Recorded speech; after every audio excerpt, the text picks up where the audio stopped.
everybody, welcome to Titanium Training. I'm Brian and I'm here to help you get healthy. Yeah! Are you ready? I'm ready. Let's go. So here's what you guys got going on today. Enough of the accents, enough of the fun stuff. Let's get serious, let's get down to business. Welcome to Titanium Training. So what you guys have is you guys have 6 exercises inside of your first section of work. You have 4 rounds. Everything is 20 total reps. 20 total reps for everything. That is what you guys are going to be doing. So, once you guys are done with all that fun stuff, then what you have left is you have a 2-round finisher that's just 2 minutes of fun. So what you're doing is you're doing 45 seconds work, 15 seconds worth of break time, 2 total rounds worth of work of just 1 specific exercise. So, with all that, with your protocol in place, I kept it super simple today because it is Wednesday. We're still just ramping up our volume just a little bit and just kind of trying to master that whole body weight thing. So, doing that, doing this, let's talk about your exercises.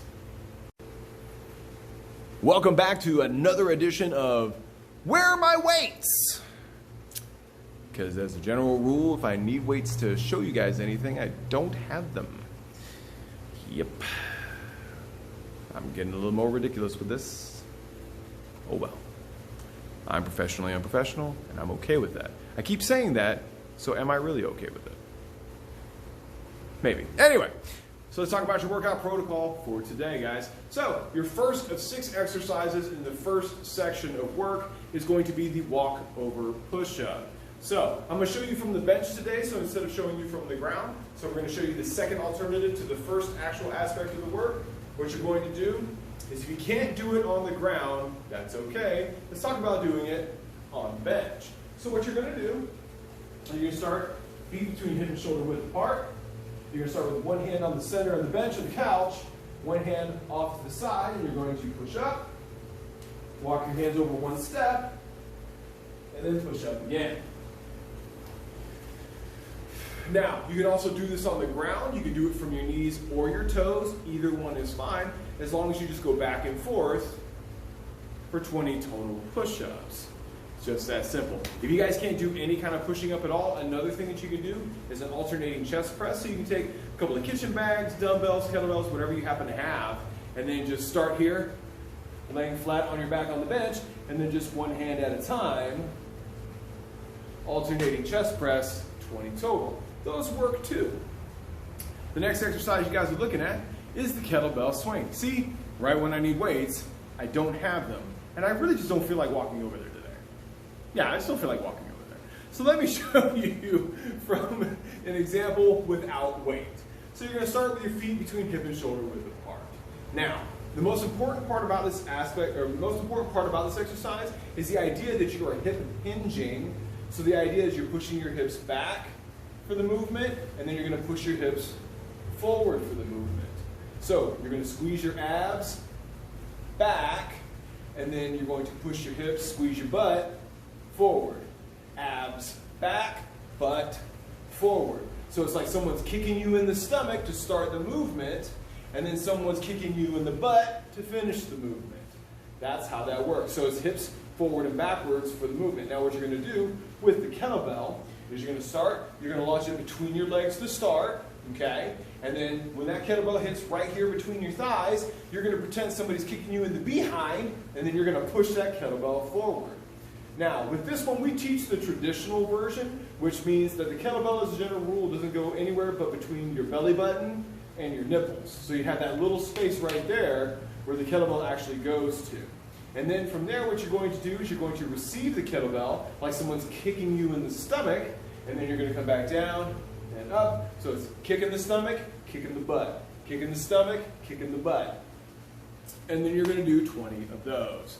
Now, if you can't do the kettlebell swing, you can always do the deadlift. Same exact thing, except for trying to push the weight forward and backward, you're picking the weight up and down. Same exact motion though. Someone's kicking you in the stomach in order for you to get it from the ground, and then someone kicks you in the butt to stand you up straight. Just that simple. 20 of those. The next thing that you have after that is the bent over row. With this one, what I want you to try and do is grab an implement in each hand. or grab like just a heavy suitcase where you grab two ends of the suitcase. Like, so the guys use both, blah, blah, blah, blah, blah, blah, blah, blah, blah. This is what it looks like when your dyslexia kicks in and you don't let the words come out. Your brain goes, yes, and then your mouth goes, no, and then it goes, meh. It just, meh. So that's how it works. So when nothing's talking to each other properly, you have to stop, take a second, laugh at yourself, and then keep going. So what you're going to do, so with the bent over row, like I said, you're going to have both hands on an object or on two objects, and you're going to push your hips back, squeeze your stomach in order to hold you in place, and then you're going to start here, and then you're going to pull your hands to your hips, and then back down. Hands to the hips, and back down.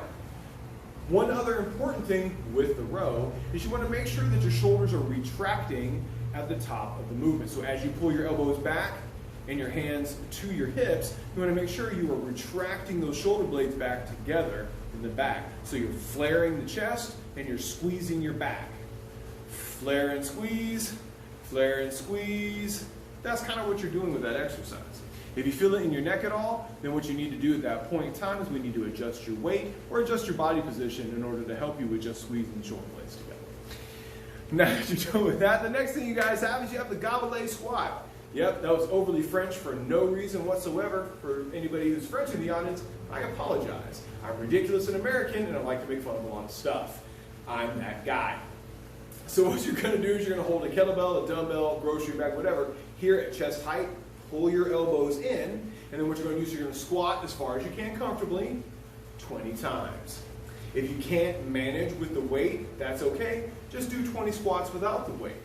If it's too hard to bend down as far as you can always squat to a chair or squat to a bench. You're just going to sit down fully and then stand up fully 20 times. Keeping it super simple, and then moving on to the next exercise. What we're going to do now is a chop. This one I'm actually going to grab a weight for because this one I just feel like it's a better example if I show you with weight rather than trying to show you without weight. Hold on just a second.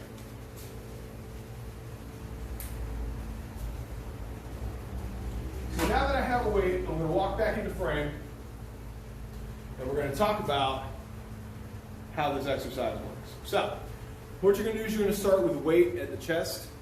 So I'm starting with a light one. So this one's going to be more for what's called an anti-rotation movement. So you're relying a lot on your hips and then keeping this tight in order to do the movement. So much like a golf swing or a baseball swing or a punch for that matter, the idea is to push from the hip. That's the idea. So what you're going to do is you're going to turn, keeping your abs tight, and then back up to the chest level.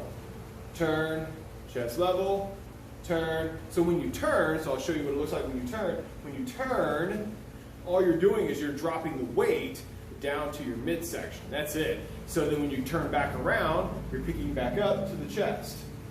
Down, chest, down, chest. You're going to do 10 on one side, 10 on the other side. If it's too much to do that with the weight, that's okay. And what I want you to do is just put your hands forward, and then what you're going to do is you're going to turn, keeping your stomach tight, turn, and just like that, like I said, you're going to get roughly the same idea out of it. Just make sure that a lot of the movement is through the hip. Now, if you're done with that, the next thing you guys have is a hand plank with a shoulder touch. So, at this point in time, yep, you're going back into the push-up position. And then all you're doing from the push-up position is you're just going to touch, shoulder, while squeezing your stomach at the same time. Touch, touch, and it's just 20 total touches. Yeah, I know. Now that you're done with that hand plank, you're going right back up to the top of the movement where it's walk over push-up. I know, it's a lot of shoulder, but this is kind of how it works, guys. Enjoy that. Now that you guys are done with that section, let's just go straight into the finisher because that was actually pretty simple today. So the finisher for today is the thruster. Your goal, you have a couple of different options, and let's discuss those. So a thruster, in the truest form, the idea is feet between hip and shoulder width apart. You're going to have two implements. You're going to have one in each hand.